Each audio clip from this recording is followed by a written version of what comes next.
this movie is so beautiful and it shows you how lovable sharks are. What was your first encounter with a shark, and what do you see when you look one in the eyes?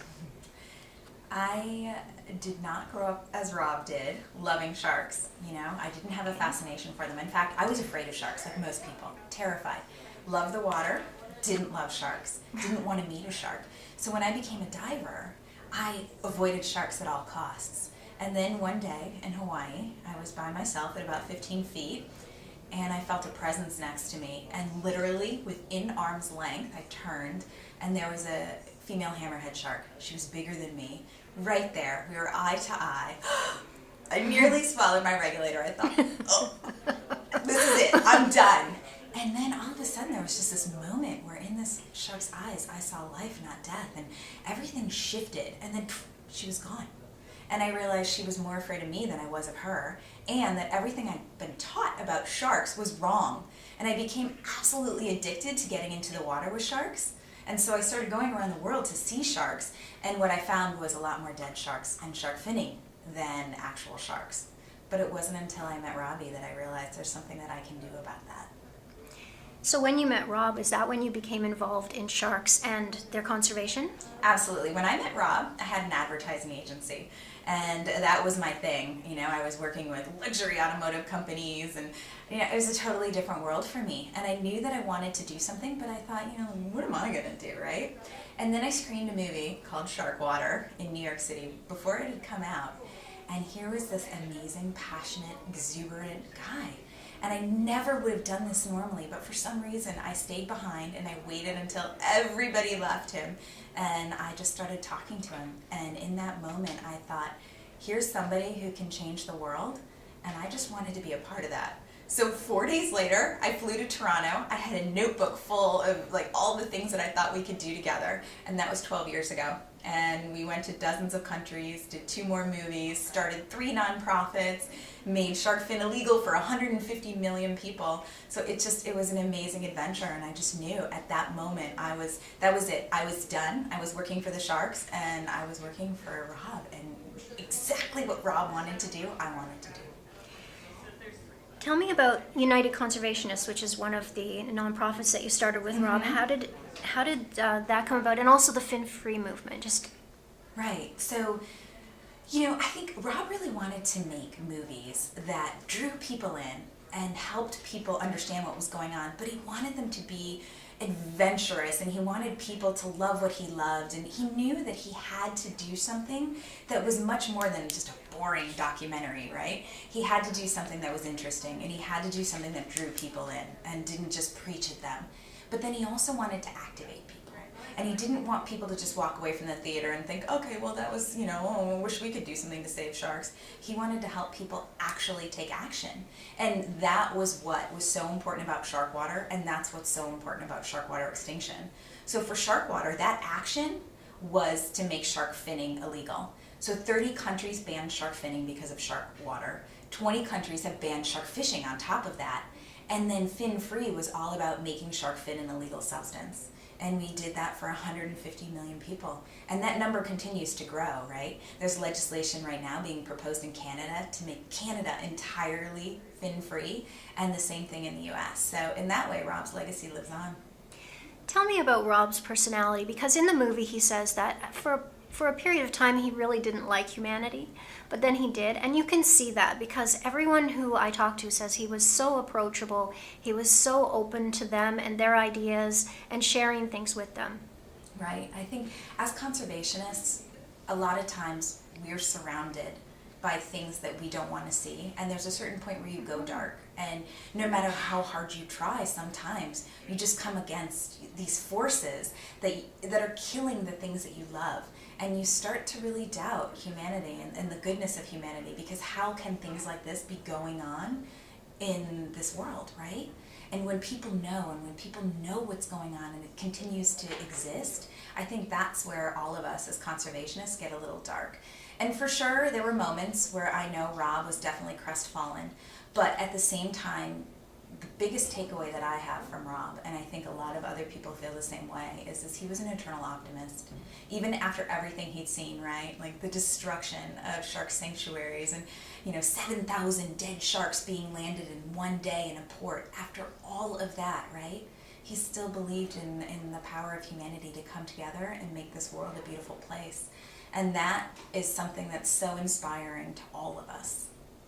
What's your fondest or maybe even funniest memory of Rob? Rob, the on-camera Rob and the behind-the-scenes Rob is totally different. I mean, Rob was so joyful and such an amazing individual and always found something to laugh about and something to enjoy out of every single situation.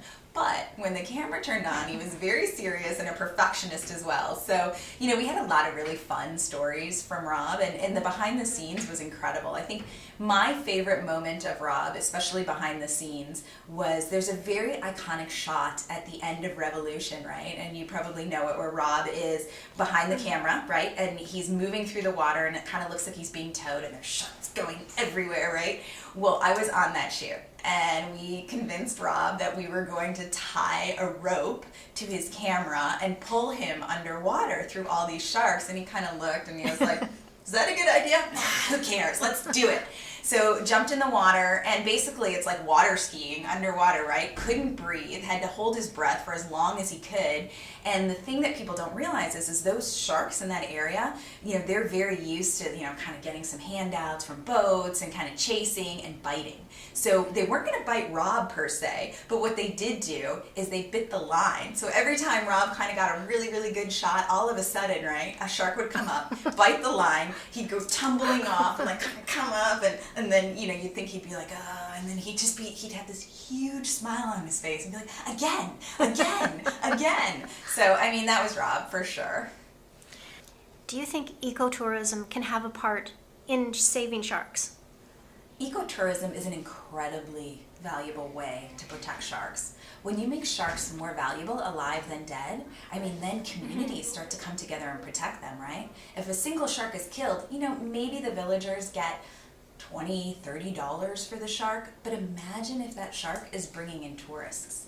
And so at the end of the day, responsible shark tourism, making sure that you're choosing the right operator, you're going to the right places, you're going to places that were protected for sharks, all of those are important criteria, but 100%, one of the things every single person can do is get in the water with sharks, ideally, because your life will change, but to do some sort of ecotourism, absolutely that protects the oceans.